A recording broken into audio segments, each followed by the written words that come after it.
Hello and welcome back to my channel. I'm Sam Zagar. You can tell that the studio has changed a little bit. I hope you're enjoying the new background. I'm going to tell you a body jumping adjacent kind of story. I'm going to tell you a story about a horse named Eight. I recently went to, I want to call it like my local fall fair, the fair exhibition, the like end of the year harvest kind of celebration. And it's a reasonable size where I live. I went to this because I was very excited to try out some of my energetic gifts, for lack of a better phrase, with a variety of people, with a variety of animals. I went to a very populated space to see what I could see or see what I could feel, is maybe a better description. I really believe in experimenting with my gift. And one of the ways in which I recently started experimenting with my gift is through equine therapy or horse work. Now, teeny backstory is that I tried English riding as a 7-year-old. I tried Western riding as a 10-year-old. I'm a beef farm kid. I grew up on a cow farm. We didn't have horses. I liked horses. I asked for one. I remember asking my dad for a horse, and he was like, "Where would we put it?" Now, the piece of property that my father lived on at the time is 85 acres. I don't know, Dad, where were we going to put it? So there is background to me to being a farm kid, okay? So I have some history with horses. I really like them. But one of the things that I noticed about myself over the last couple of years was that there were ways in which my confidence seemed to have taken a bit of a hit. And I couldn't necessarily tell you why, but could I could start to see myself becoming much more fearful than I'm used to myself being in situations that shouldn't have been doing that to me. And because I recognized how fearful I was getting in certain situations, I knew that my confidence was shot in certain ways. And I know that when something starts to intimidate me that didn't used to, there's something I want to work on. There's something I want to challenge in myself. And, I'm also an ego being, but I want to challenge these things in me. And so I decided to pursue work with equine therapy so that I could get very comfortable with big animals and ultimately so I could repair some of my self confidence.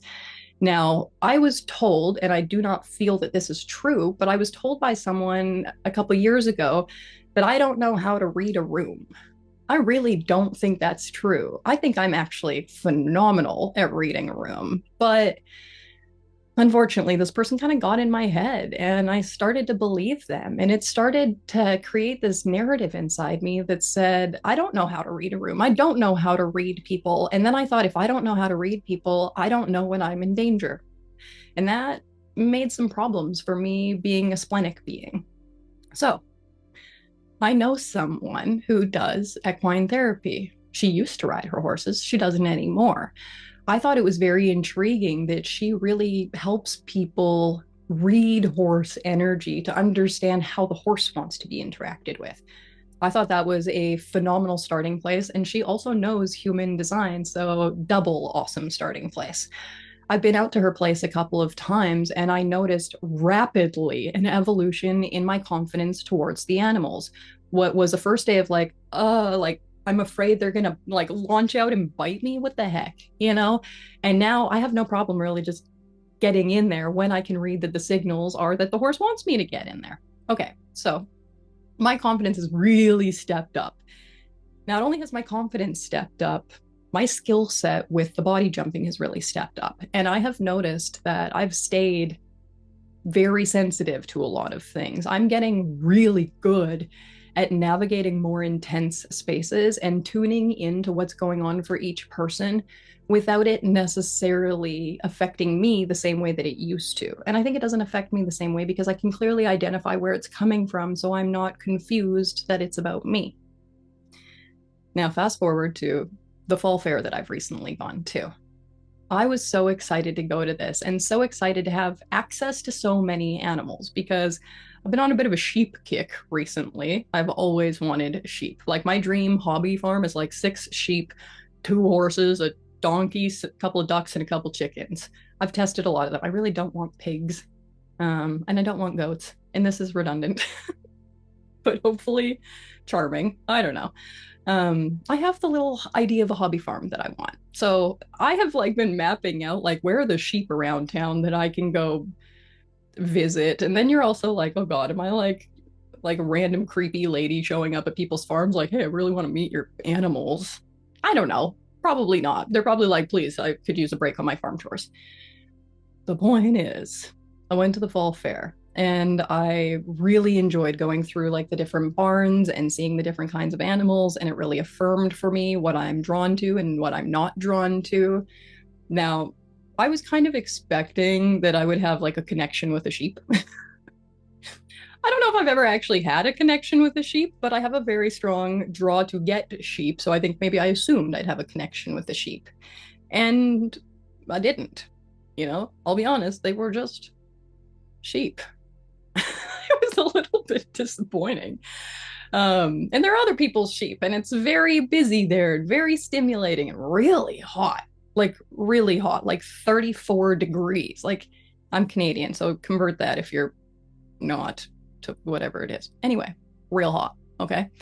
Now, I really like horses. So after checking out the sheep barn, I really wanted to go look at the horses. In the back corner of this fair are all of the horse stalls for all of the people that have horses at the events. So they all belong to someone, right? And they typically have like the last name of the owner on the door, and maybe they also have the name of the horse on the door. And some people go as far as to like fully decorate the stall and everything. Now, the people that are fully decorating are likely showing their horses differently. There's like a groomed, attractive aesthetic. And then some of the other horses are more like rugged horses or more work horses. Like I really love going and seeing the huge horses in the back corner, like the draft horses, the Clydesdales. They're just so magnificent. I don't know what other word to use there. And anyway, so I go to the back horse zone and you go from like stall to stall to stall. Now, what I'm expecting is that the horses are hot and the horses are tired and the horses are maybe a little overwhelmed and overstimulated, which I'll be honest is kind of a not good, but it's a slightly advantageous situation for me if I'm trying to suss out things in animals. If something is like feeling not great in an animal, there's a good chance I'm going to pick that up. Now, through my work with my friend who's teaching me how to interact with the horses in a very respectful way, one of the things that she teaches us is first contact. So I can put my hand on like the mesh of the stall, and if the horse comes to me and like nuzzles against it or whatever, that will be a good sign to me, right? Like it's looking for some type of affection. It came to me. If the horse stays at the back of the stall and doesn't look at me, that's a pretty obvious sign. Now, I would say that like 60% of the horses don't look at you, don't pay attention to you. They're at the back of the stall, like, leave me alone.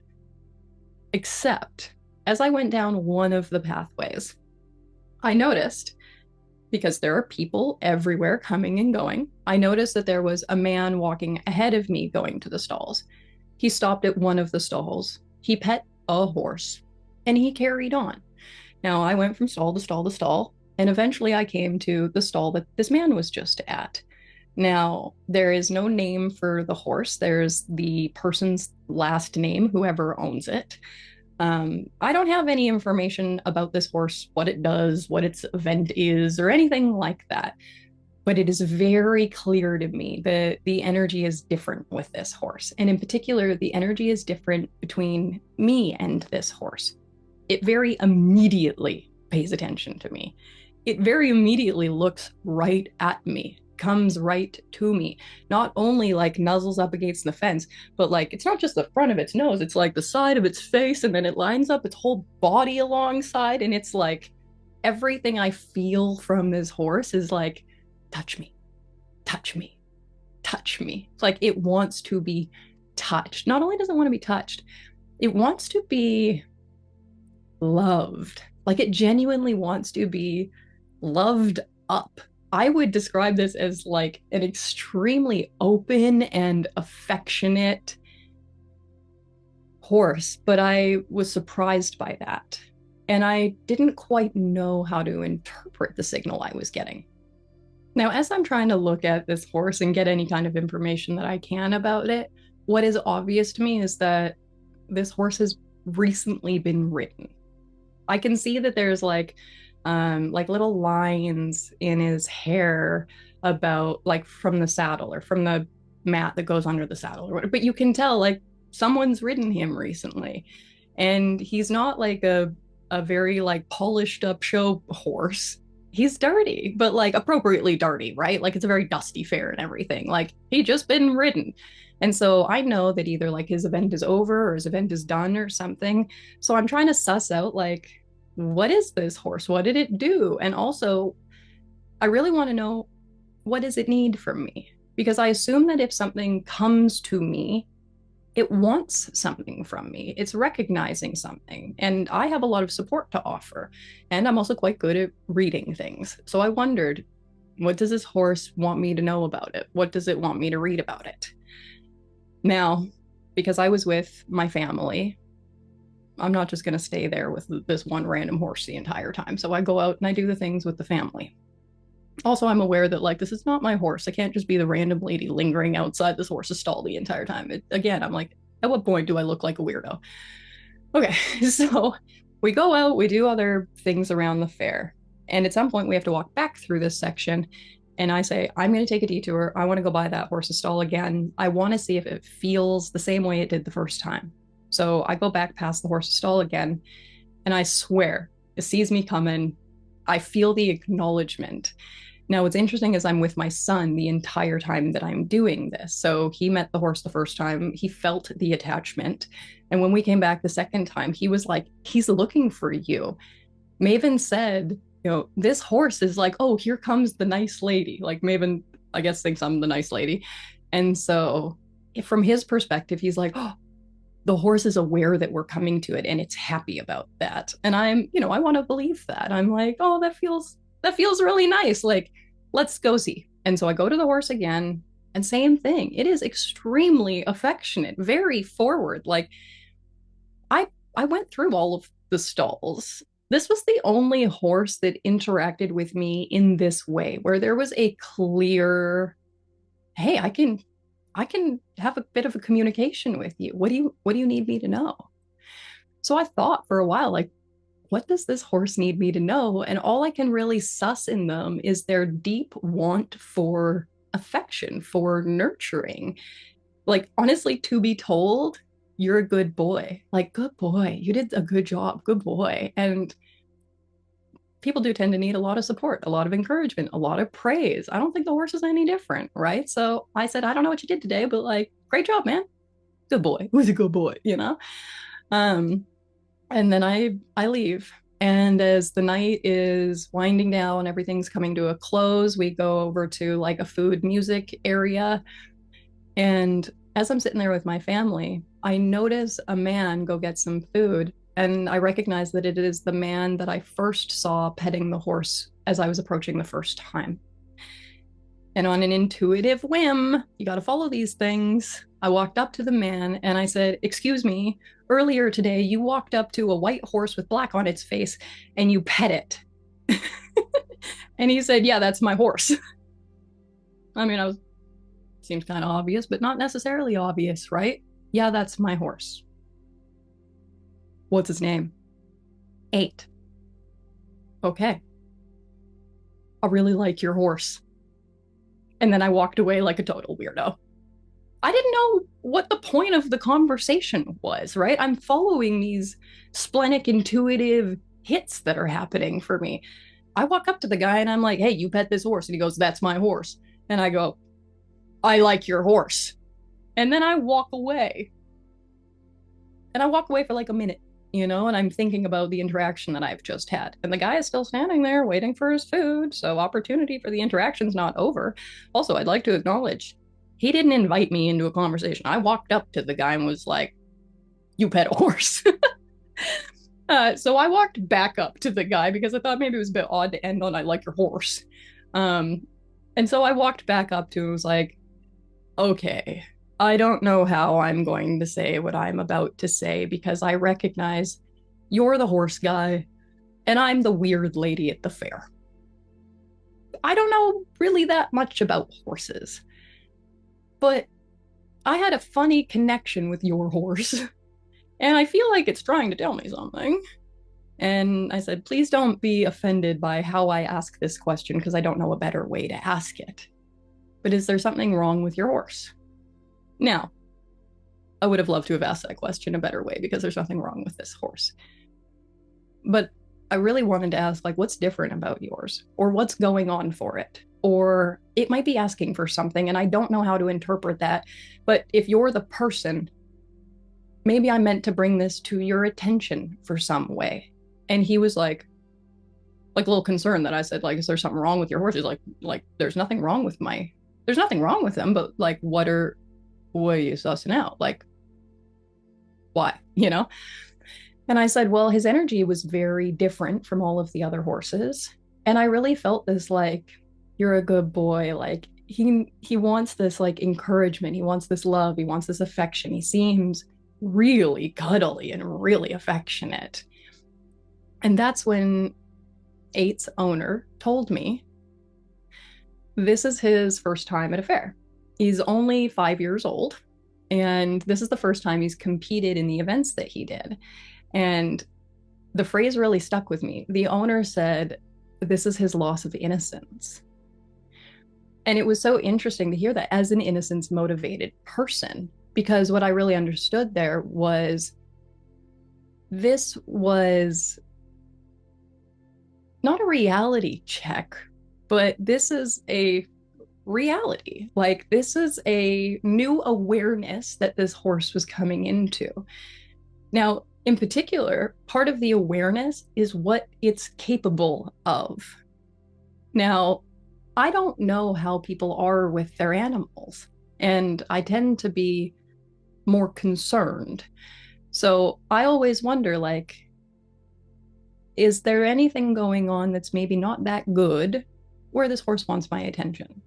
So I end up paying like a little bit more attention, right?